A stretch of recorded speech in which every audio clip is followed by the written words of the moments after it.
Merhaba arkadaşlar, kanalıma tekrar hoş geldiniz. Bugün sizlerle yine çok güzel bir model paylaşacağım. Hem battaniye modellerinde hem yelek modellerinde istediğiniz her yerde kullanabileceğiniz çok keyifli, yapılışı gayet kolay bir model. Yapımında kartopunun bebe yününü kullanacağım. Böyle iki renk üzerine yapacağım. Siz daha çok renk ya da tek renk de yapabilirsiniz. Ben modelimi iki renk üzerine kurmak istiyorum. Evet, şimdi modelimizin yapımına ben ilmeklerimi hazırlayayım. Birlikte başlayalım hemen. Evet, bakın ben ilmeklerimi hazırladım. Şiş olarak 3 numara şiş kullanıyorum. 3,5 da tercih edebilirsiniz. Çünkü bu ip 3,5-4'te de aslında yapılabilir ama ben çok gevşek dursun istemedim. Şimdi ilmek sayımızı da çift sayı üzerine kuruyoruz. 2 ve katları üzerine olacak şekilde. Şimdi ilk sıranızda herhangi bir şekilde şöyle örmeniz gerekmiyor. Direkt modeli yapacak şekilde başlayabilirsiniz modelinizi yaparak. Ama taban kısmına lastik örerseniz o şekilde başlayabilirsiniz. Aslında lastiksiz de başlanabilir ama ben daha düzgün dursun diye ilk sıramda bir sıra ters örmek istiyorum. Şöyle sıramın sonuna kadar bir sıra ters olup ters olarak örüp daha sonra modelimi yapmaya başlayacağım. Tüm ilmeklerimi sıramın sonuna kadar ters olarak örüyorum. Hem ilmeklerimi modelimi yaparken daha rahat örmek için hem de taban kısmı daha düzgün dursun diye bir sıra bu şekilde sıramın sonuna kadar ters örüyorum.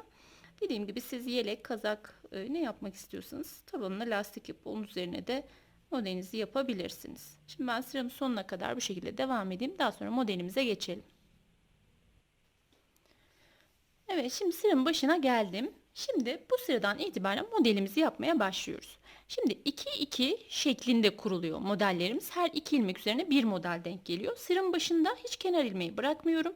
Direkt ilk iki ilmeğimi bakın bu şekilde ikisini birden kesme işlemi yapar gibi düz olarak ördüm. Çıkarmıyorum şişimden. Şişimin üzerine bir tane doladım ve tekrar ördüm. Tekrar şişimin üzerine doladım ve tekrar ördüm. Şimdi bu iki taneyi çıkarıyorum. 2 ilmekten 5 tane ilmek elde etmiş oldum.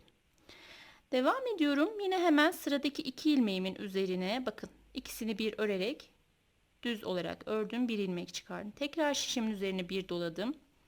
Tekrar ördüm. Bakın 3 ilmeğim oldu. Tekrar doladım ve düz olarak ördüm. Böylece 5 tane ilmek elde etmiş olduk. Tekrar sıradaki 2 ilmeğimin üzerine yine ikisini bir düz olarak örüyorum. Bakın bu şekilde. Şişimin üzerine bir tane doladım. İkisini birlikte tekrar ördüm. Bakın bunu hiç çıkarmıyorum şimdiden. Tekrar doladım şişimin üzerine ve ikisini birlikte tekrar ördüm. Sıramın sonuna kadar ilk sıramda bu şekilde devam ediyorum. İkisini bir ördüm, şişimin üzerine bir doladım, tekrar ikisini birlikte ördüm, şişimin üzerine bir doladım ve tekrar ördüm. Böylece 2 tane ilmekten toplamda 5 tane ilmek elde etmiş oldum.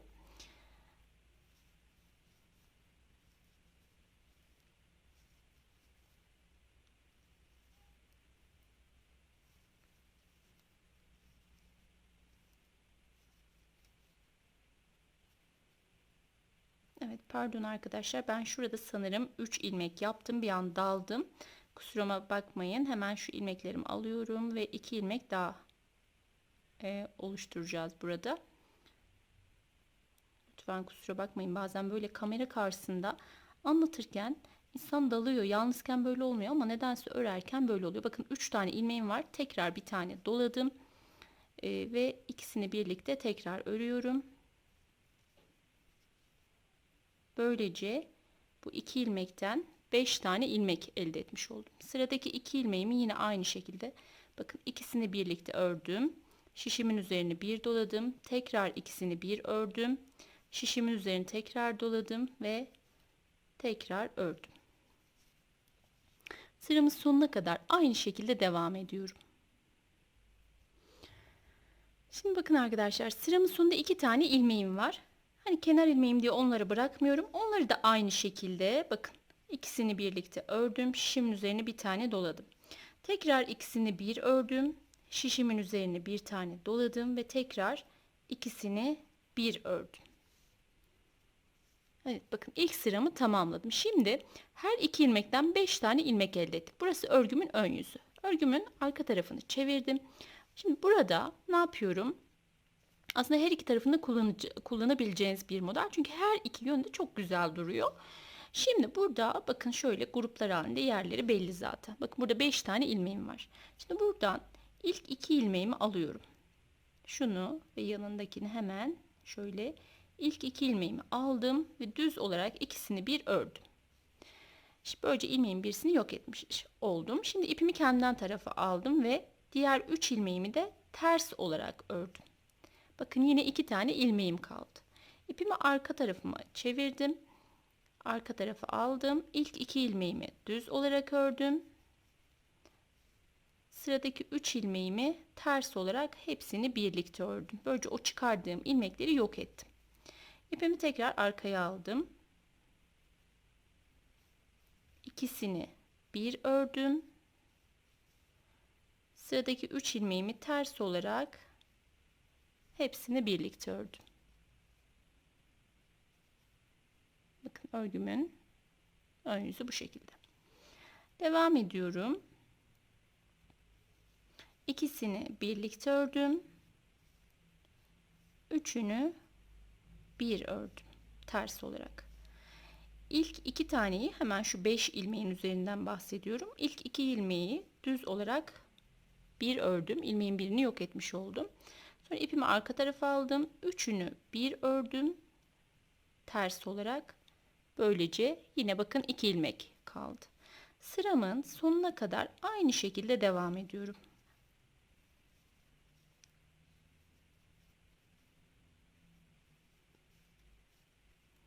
Modelimiz bu şekilde 2 sıradan oluşuyor arkadaşlar. Hep aynı şekilde tekrarlayarak ama biraz büyüdüğünde gerçekten ortaya çok güzel bir görünüm çıkıyor. Bakın bu 5 ilmek üzerinden şu 2 taneyi bir örüyorum düz olarak. İpimi öne aldım kendimden tarafa ve üçünü bir ördüm ters olarak. İpimi arkaya aldım. İlk 2 ilmeğimi düz olarak ördüm. İpimi öne aldım ve şu 3 ilmeğimi ters olarak üçünü bir ördüm. Böylece o çıkardığım ilmekleri kaybetmiş oldum.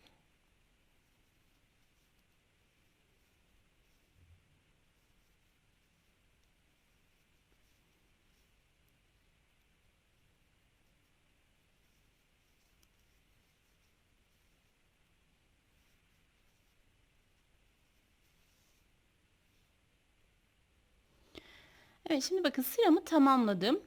İpimin üzerine pembe ipimi bağladım. Şimdi artık modelim tekrarlayarak devam ediyor. Henüz bakın tam ortaya çıkmadı. Birkaç sıra yaptıktan sonra kendini gösterecek. Şimdi yine ilk 2 ilmeğimi bu kez pembe ipimi alıyorum. İkisini birlikte düz olarak ördüm. Şişimin üzerine bir tane doladım ve tekrar düz olarak ördüm. Tekrar şişimin üzerine bir doladım ve düz olarak bir kez daha ördüm. Böylece 5 tane ilmek elde ettim ve bunu şişimin üzerinden çıkardım. Şimdi sıradaki 2 taneyi örüyorum. İkisini bir ördüm. Kesme işlemi yapar gibi şişimin üzerine bir doladım. Tekrar ördüm. 3 ilmek oldu. Bir tane doladım. 4 oldu. Tekrar ördüm. Ve böylece 5 tane ilmek elde etmiş oldum. Aynı şekilde devam ediyorum. İkisini bir ördüm. Doladım. Tekrar ikisini bir ördüm. Şişimin üzerine bir doladım ve tekrar ördüm. Böylece 5 tane ilmek elde etmiş oldum o 2 ilmekten. Evet, bakın şimdi sıramın sonuna geldim. Sıramın sonundaki 2 ilmeğimi de yine aynı şekilde ikisini birlikte ördüm. Şişimin üzerine bir tane doladım. Tekrar ikisini bir ördüm. Şişimin üzerine bir doladım ve tekrar ikisini birlikte ördüm. Böylece sıramı tamamlamış oldum. Bakın iki renkle kendini sanki daha çok gösterdi model. Hemen örgümün arka yüzünü çevirdim.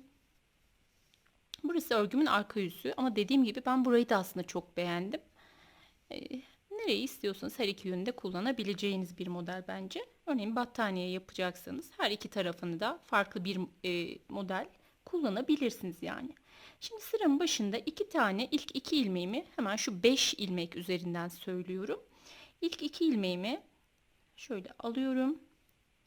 Düz olarak ördüm. Şimdiden çıkardım. İpimi öne aldım ve bu 3 taneyi de ters olarak ördüm. İpimi arkaya aldım. Bu 5 tanenin üzerinden söylüyorum. Bakın şöyle. İkisini birlikte ördüm. Diğer 3 ilmeğimi ters olarak ördüm. Böylece o 5 taneden bakın yine 2 tane ilmeğim kalmış oldu. Sıradaki 5 ilmeğin, yani şu model kısmından şu 2 taneyi düz olarak ördüm. İpimi öne aldım ve üçünü birlikte ters olarak ördüm. Bu 2 ilmeği birlikte düz olarak ördüm. Sıradaki 3 ilmeğimi ters olarak beraber ördüm. Evet, sıramız sonuna kadar aynı şekilde devam ediyorum. Evet arkadaşlar, bakın şimdi ben sıramı tamamladım. Bir sıra daha ördüm beyazdan. Modelimin görünümü bu şekilde. Şimdi ben parçamı büyüteyim. Birkaç sıra öreyim. Daha sonra sizlere nasıl durduğunu tekrar göstereyim. Bakın arka yüzü de bu şekilde oldu modelimin. Ön yüzü bu şekilde. Dediğim gibi battaniye yapımında kullanabileceğiniz bir model. Yelek de yapabilirsiniz. Daha ince ipler kullanabilirsiniz. Evet. Modelim böyle. Ben hemen parçamı büyütüp sizlere nasıl durduğunu göstereyim. Evet arkadaşlar, bakın ben biraz ördüm. Birazcık daha ördüm. Modelimin görünümü bu şekilde. Arka yüzü. Arka yüzü de böyle.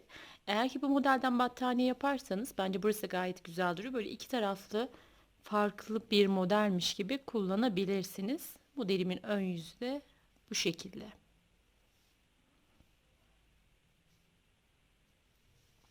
Evet, modelim böyle. İnşallah sizler de beğenmişsinizdir. Beni dinlediğiniz için çok teşekkürler. Hoşça kalın, kendinize iyi bakın, sağlıcakla kalın.